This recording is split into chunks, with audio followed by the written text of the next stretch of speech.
So I just rented this movie, and I have some thoughts.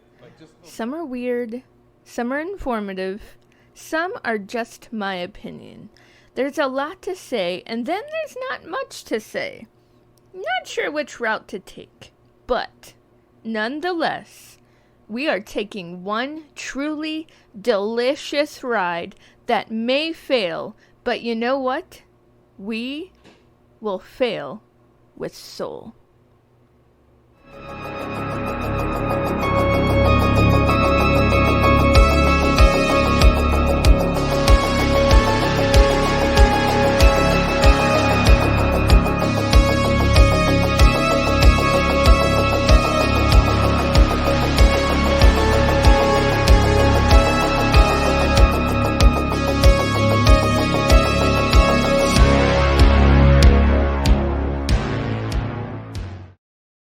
Hello, my fellow movie geeks. Carrie Crave Cinema here, ready to doodle a picture of my thoughts about this movie.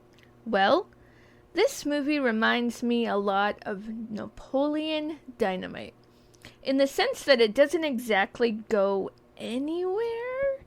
It's an 18-year-old named Robert who has a pretty awkward moment with one of his teachers. His teacher tries to give him a ride home, and he ends up crashing his car.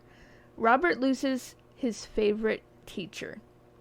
His whole perception on life changes. He refuses to go back to school. He works at a comic book store in which comic books are his life. His passion is illustrating comic books. So that kind of goes hand in hand. He's very good too, I might add, but his head is so far in the clouds, he can't tell reality from his own illustrations at times.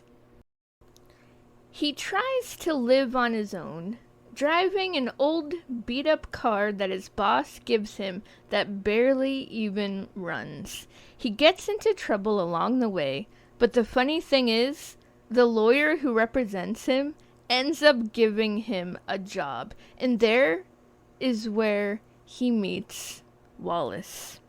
Quite a character. A very strange oddball character.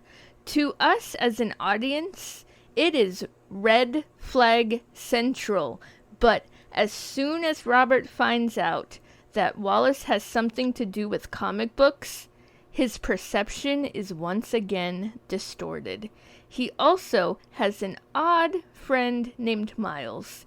He secretly tries to one-up Robert at times, drawing his own comics, kind of bragging about, hey, such and such, gave me an opinion on this, and he said that this was fantastic.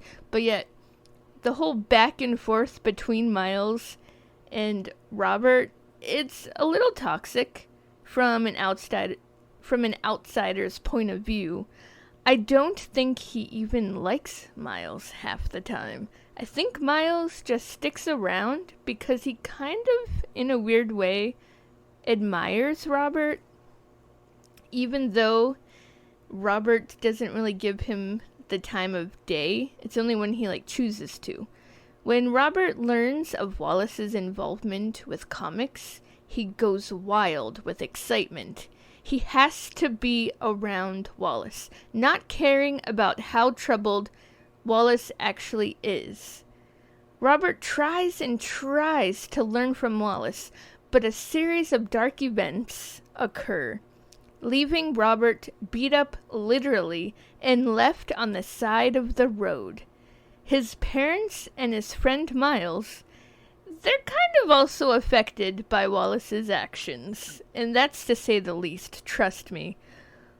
Wallace wants nothing more to do with Robert.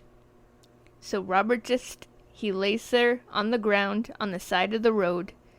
He limps away, still in his Christmas jammies, because this is in Christmas time, and he goes to his happy place, which is the comic book store. That's where it ends. This film is out there. It's on the strange side, very awkward, but I don't mind it for the most part. There were questionable things that happened in some scenes, but nonetheless, I understood the premise of the story. And that is, our own perceptions can be twisted due to one's own passions and desires. It leads us into trouble, meeting people that aren't necessarily in our best interests to associate with, but in the heat of the moment, we play with fire, overlooking the consequences. Not every film has to have a groundbreaking story, and this doesn't have one. It just doesn't. But I value this film for its subtlety and for how simple it is. It had some great laughs and tons of awkward moments that I absolutely enjoyed. It definitely felt like an A24 film, and I liked it. So next time you go to your local pharmacy, please do not throw a toy horse at your pharmacist, okay? This is Carrie Craves Cinema. Thank you for watching my review for Funny Pages. Also, stay geeky for movies, my friends. And also, next time you fail, make sure you fail with soul.